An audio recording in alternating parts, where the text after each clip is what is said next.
अपने आत्मिक अंगों को पापा कहना, क्या ये सही है या गलत है? क्या ये बिब्लिकल है या अनबिब्लिकल है? और जो लोग कहते हैं कि हमें पापा बोलो, क्या वो सही कर रहे हैं या वो बाइबल के खिलाफ जा रहे हैं? क्योंकि जब हम पढ़ते हैं मत्ती अध्याय 23 और उसके वचन 9 में, वहां पर साफ साफ लेकर बहुत सारे लोग इस वचन को उठाकर लेकर आते हैं और कहते हैं कि देखो देखो, प्रभु यीशु ने साफ साफ कहा था कि पृथ्वी पर किसी को भी अपना पिता मत कहना, क्योंकि तुम्हारा पिता एक ही है जो स्वर्ग में है। तो देखो, वचन साफ साफ मना कर रहा है कि हाँ, किसी को भी हमें अपना पिता कहना या पापा कहना नहीं चाहिए।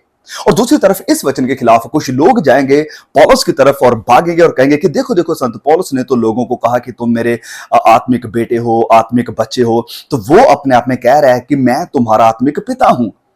तो हम कैसे इन दोनों वचनों को इंटरप्रेट करेंगे या कैसे इन दोनों वचनों को बैलेंस में लेकर आएंगे? क्योंकि एक तरफ प्रभु यीशु है जो कह रहे हैं कि पिता ना कहो, दूसरी तरफ संत पौलुस हैं जो कह रहे थे कि मैं तुम्हारा आत्मिक पिता हूं। तो इन दोनों वचनों को हम कैसे साथ लेकर चलेंगे? क्योंकि अगर ये दोनों अलग अलग चीजें हैं तो इसका मतलब यह है कि वचन कंट्राडिक्ट कर रहा है। तो जवाब है नहीं, वचन कंट्राडिक्ट नहीं कर रहा है। हमारी सोचें हैं, हमारी इंटरप्रिटेशंस हैं जो कंट्राडिक्ट कर रही है। तो हमें बैलेंस के साथ इस वचन को और कॉन्टेक्स्ट में इस वचन को पढ़ने की जरूरत है। और यस, जैसे मैंने कहा, कॉन्टेक्स्ट हर वचन का बहुत ही जरूरी है अगर हमने किसी पॉइंट को समझना है। तो अगर हम पूरी किताब में से या पूरे चैप्टर में से एक वचन उठाएंगे और उसे लेकर इंटरप्रिटेशन देना या उसको लेकर सिद्धांत बनाना शुरू कर देंगे, तो yes, we are going in a wrong direction, हम गलत दशा में जा रहे हैं। तो क्या जरूरी है कॉन्टेक्स्ट को पढ़ना। तो जैसे कि मत्ती अध्याय 23 और उसके वचन 9 में साफ साफ लिखा है, प्रभु यीशु ने कहा कि किसी को पिता ना कहना, क्योंकि तुम्हारा एक ही पिता है जो स्वर्ग में है। तो इसका क्या मतलब है? क्या प्रभु यीशु मना कर रहे हैं कि किसी को पिता नहीं कहना? जवाब है नहीं। हम कॉन्टेक्स्ट में आएंगे, इसे पढ़ेंगे, लेकिन उससे पहले मैं कुछ और भी चीजें हैं जो आपके सामने रखना चाहता हूं। क्योंकि प्रभु यीशु ने खुद अपनी जुबान से, जब हम पढ़ते हैं यूहन्ना अध्याय 8 वचन 56, वहां पर लिखा है, परंतु तुम्हारा पिता अब्राहम मेरा दिन देखने की आशा में बहुत मगन था और उसने देखा और आनंदित हुआ। यहां पर प्रभु यीशु अपनी जुबान से कह रहे हैं कि तुम्हारा पिता अब्राहम।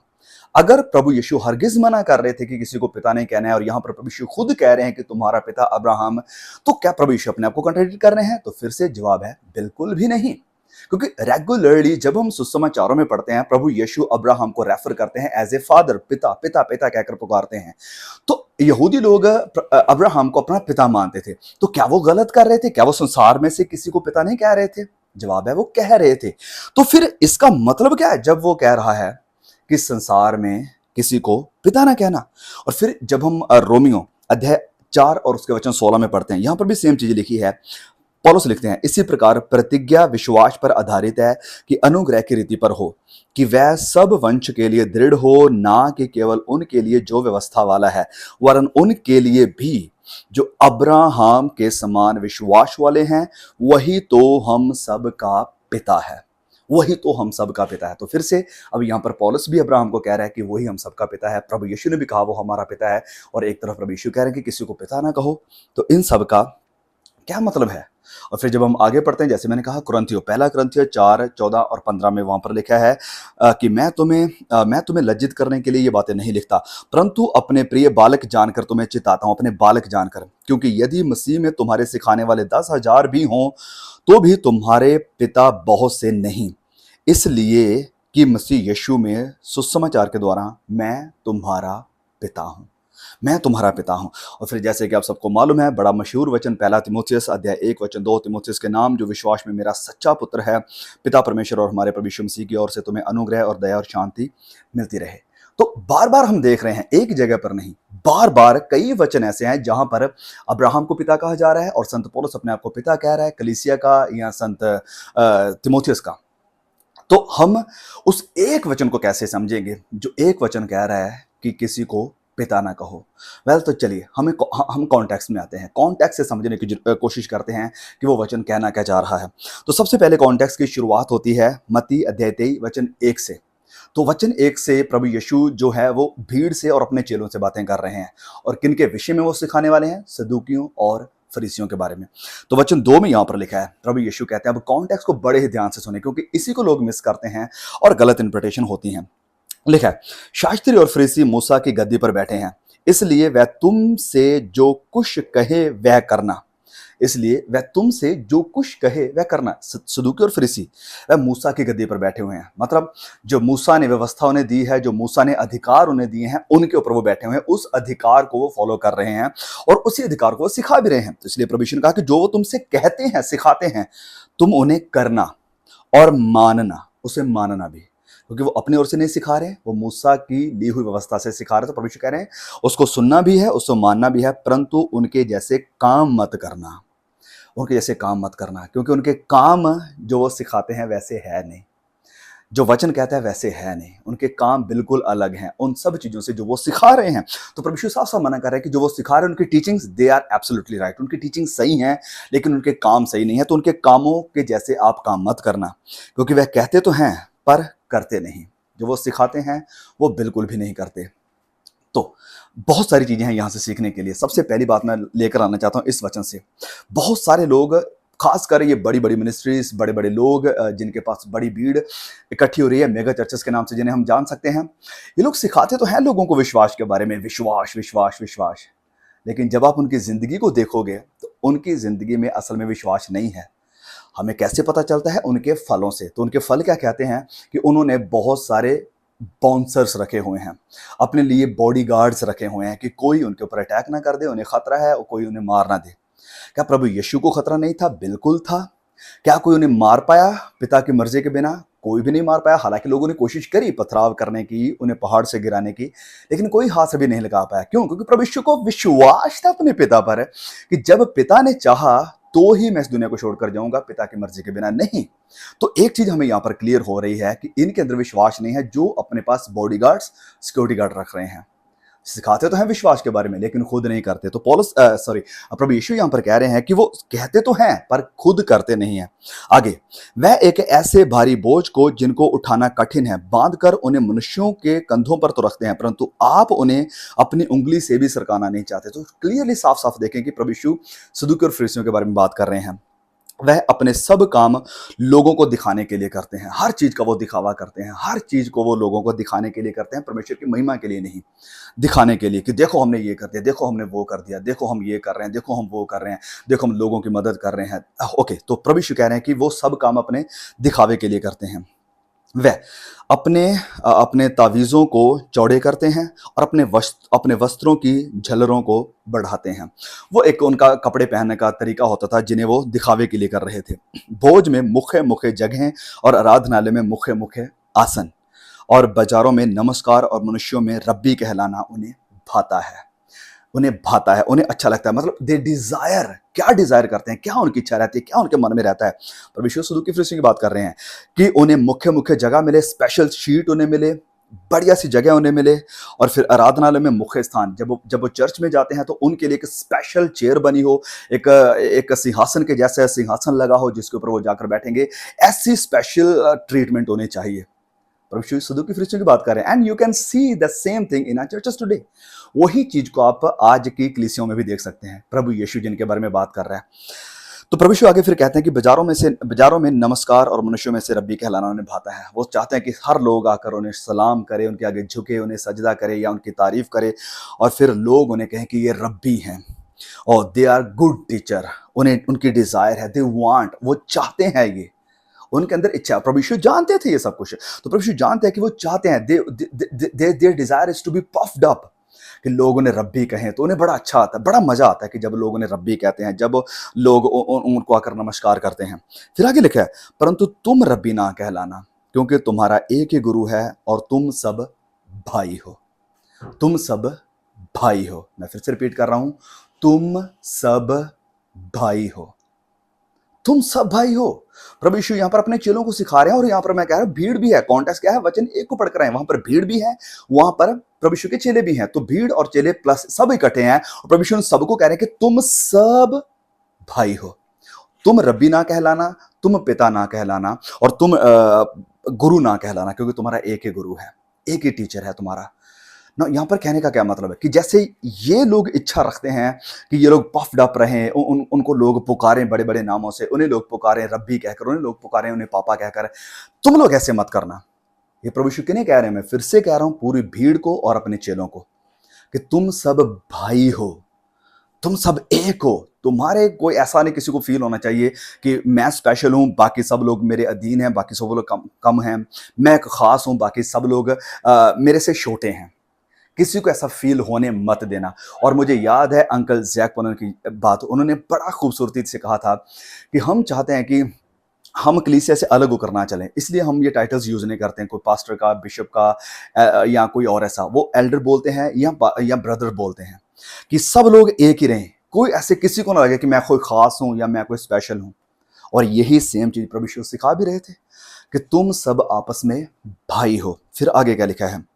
ओके, और पृथ्वी पर किसी को अपना पिता ना कहना, क्योंकि तुम्हारा एक ही पिता है जो स्वर्ग में है। ओके, तो आई होप कि अब आपको बात समझ में आ रही है। फिर आगे प्रभु यीशु कहते हैं, और स्वामी भी ना कहलाना, क्योंकि तुम्हारा एक ही स्वामी है, अर्थात मसीह। तुम्हारा एक ही लॉर्ड है, एक ही मास्टर है, और वो है प्रभु यीशु। उसी को अपना स्वामी बोलना। जो तुम में बड़ा हो वह तुम्हारा सेवक बने। जो बड़ा समझता है वो सेवक बने, वो दास का रूप स्वीकार करे, दास बने, सेवक बने। और प्रभु यीशु ने ऊपर कहा था कि तुम सब भाई हो, तुम सब भाई हो। तो कॉन्टेक्स्ट क्या है कि प्रभु यीशु यहां पर कहना चाह रहे हैं इन सदूकी और फरीसियों के बारे में कहते हुए या सिखाते हुए पूरी भीड़ को और अपने चेलों को, कि अपना एलिजेंस किसी भी इंसान को मत दो। किसी भी इंसान को ऐसी हायर अथॉरिटी पर ना रखो कि ये फाइनल है, ये लोग जो कहेंगे वो फाइनल है, वो पूरा है, या उसे हमें करना ही पड़ेगा, वो 100% सही है। प्रभु यीशु इस चीज से मना कर रहे हैं कि तुम अपना 100% एलिजेंस किसी को ना दो। और दूसरी चीज है कि तुम ऐसे टाइटल्स के पीछे मत भागो जिसके साथ कि तुम्हें पफ्ड अप फील हो, तुम्हें ऐसा फील हो कि हम स्पेशल हैं, हम खास हैं। और ये तुम्हारे अंदर चाहत भी नहीं होनी चाहिए जैसे सदूकी और फरीसियों के अंदर थी। वचन में लिखा कि उन्हें अच्छा लगता है कि लोग उन्हें गुरु कहें, लोग उन्हें रब्बी कहें, लोग उन्हें पिता कहें। तो प्रभु यीशु कह रहे हैं कि तुम्हारे अंदर ये इच्छाएं नहीं होनी चाहिए। तुम सब भाई हो, और जो तुम में से कोई बड़ा होना चाहता है वो सेवक बने, वो सेवक का रूप धारण करे। और जैसा प्रभु यीशु ने भी किया था। तो ये दो चीजें मैंने बताई है कि एक, अपना एलिजेंस किसी इंसान के हाथों में नहीं देना। तुम्हारा एलिजेंस होना चाहिए सिर्फ और सिर्फ अपने स्वर्गीय पिता के प्रति और अपने प्रभु यीशु मसीह के प्रति। सिंपली कहने का मतलब कि किसी के ऊपर ब्लाइंड ट्रस्ट मत करो कि ये मेरा आत्मिक पिता है, जो ये कहेगा वो 100% सही है, इसके ऊपर मैं सवाल खड़ा नहीं कर सकता हूं। प्रभु यीशु कह रहे हैं नहीं, ऐसा नहीं करो। सिर्फ और सिर्फ प्रभु यीशु के ऊपर ब्लाइंड ट्रस्ट करो। जो वो कहता है वो 100% सही है, और उसी को तुमने मानना है। ये सब क्यों, ये बातें क्यों प्रभु यीशु कह रहे थे? क्योंकि प्रभु यीशु जानते हैं that greatest among you can make a mistake, कि तुम में से जो सबसे महान है, जो बड़ा है, जो बड़ा बुद्धिमान है, जो बड़ा आत्मिक भी है, वो भी गलती कर सकता है, उससे भी गलतियां हो सकती हैं। जैसे संत पतरस से हो गई थी, क्योंकि पतरस वो इंसान था जिसे प्रभु यीशु ने कहा कि तेरे ऊपर मैं कलीसिया खड़ी करूंगा, या जिसे कलीसिया का लीडर बनाया था, जिसे सारे चेलों का लीडर बना दिया था, उससे गलती हो गई थी। आप पढ़ना चाहते हैं पढ़कर देखें, गलातियां अध्याय 2 वचन 11 और 16 से। और क्या हुआ जब उससे गलती हो गई? तो संत पौलुस आते हैं, वहां पर साफ साफ लिखा है, पौलुस कहते हैं कि मैंने पतरस के अंदर पाखंड को पाया, क्योंकि जब यहूदी लोग नहीं आए थे तो वो जो गैर जाति थे, जेंटाइल्स थे, उनके साथ खाता पीता था। लेकिन जब यहूदी आए तो वो अपने आप को किनारे करने लगा, ऐसा करना उसने बंद कर दिया। तो पतरस क्या कर रहा था? हिपोक्रेसी कर रहा था, यहूदियों के सामने कुछ और, गैर जातियों के सामने कुछ और। तो पौलुस ने उसे झिड़का। पौलुस ने ये नहीं कहा भैया ये तो प्रभु यीशु के साथ साथ चलता था, इसने तो प्रभु यीशु को क्रूस के ऊपर जाते हुए भी देखा है, ये तो वो है जिसको प्रभु यीशु ने कहा कि इसके ऊपर मैं कलीसिया खड़ी करूंगा, ये तो वो है जो प्रभु यीशु के सारी सेवकाई के दरमियान उसके साथ था, इसने जिंदा प्रभु यीशु को देखा है जब वो मुर्दों में से जिंदा हुआ था। तो मैं तो बाद में सेवा में आया हूं, मैं कौन होता इसके ऊपर सवाल खड़ा करने वाला? लेकिन नहीं, जब उसने देखा कि कोई चीज वचन के खिलाफ जा रही है, कोई चीज परमेश्वर के स्वभाव के खिलाफ जा रही है, तो उसने उसी वक्त वचन में लिखा कि झिड़का। किसको? उस वक्त का जो कलीसिया का मेन लीडर था। ये चीज प्रभु यीशु सिखा रहे हैं कि बड़े से बड़ा आत्मिक अगुआ भी गलती कर सकता है। तो किसी को भी इतना सर माथे पर मत बिठा दो कि आप उसकी गलती को देखना बंद कर दें, आप उन सब चीजों को देखना इग्नोर कर दें। और क्या आप देख रहे हैं आज के चर्चेस में ऐसा हो रहा है? डेफिनेटली हो रहा है, डेफिनेटली हो रहा है। बड़ी बड़ी सेवकाई में बड़े बड़े कांड होते हैं, बड़े बड़े काम होते हैं, बड़ी बड़ी ऐसी चीजें होती हैं जो वाकया में परमेश्वर के सेवक के द्वारा होनी नहीं चाहिए, ये वाकया में जो प्रभु यीशु के एक विश्वास करने के अंदर नहीं होनी चाहिए। लेकिन जो उनके अंध भक्त हैं, जिन्होंने उन्हें पापा मान लिया है, वो इन सब चीज़ों को इग्नोर कर देते हैं, या वो चीज़ें इन्हें नॉर्मल लगती हैं कि नहीं कोई बात नहीं, फिर क्या होगा, ये तो सबसे हो जाती है, ठीक है हो जाती है। लेकिन क्या आप मानने के लिए तैयार हो कि वो गलत है? क्या आप कह सकते हो कि पापा आपने ये गलत किया? ये सेम चीज़ प्रभु यीशु सिखा रहे हैं, और इसकी प्रैक्टिस हमने कहा संत पौलुस ने करी जब पतरस ने ये सब चीज़ों का काम किया। तो मैं यहाँ पर क्या कहना चाहता हूँ, जैसे प्रभु यीशु चाह रहे हैं, let us not pursue after the titles like Sadducees and Pharisees, कि सदूकी और फरीसियों की तरह हम टाइटल्स के पीछे मत भागें। जैसे हम पढ़ कर आए कि सदूकी और फरीसी ये चाहते थे, लेकिन प्रभु यीशु ने कहा कि तुम सब आपस में भाई हो, और तुम ऐसी इच्छाएं मत रखना कि तुम मुझे पापा कहो, तुम मुझे प्रॉफिट कहो, तुम मुझे ये कहो, तुम मुझे वो कहो, तुम मुझे गुरु कहो, तुम मुझे ये ना। प्रभु यीशु ने कहा ऐसा मत करो, ऐसी इच्छा मत रखो। आइए मैं कहता हूं कि हम संत पौलुस की तरह बने। संत पौलुस ने सिर्फ कलीसिया को पिता ही नहीं बोला कि मैं तुम्हारा पिता हूं। संत पौलुस ने कई बार, ज़्यादा टाइम जब आप देखोगे, मतलब 100 में से 70% टाइम अगर आप संत पौलुस के बारे में पढ़ेंगे तो उसने दास ही बोला है अपने आप को, उसने अपने आप को सेवक ही बोला है, उसने अपने आप को बंधुआ गुलाम बोला है, हर बार पापा नहीं बोला है। वो 30% हो सकता है कहा है, लेकिन 70% टाइम आप देखेंगे कि उसने अपने आप को सेवक कहा है। और सेम चीज़ है संत यूहन्ना ने भी।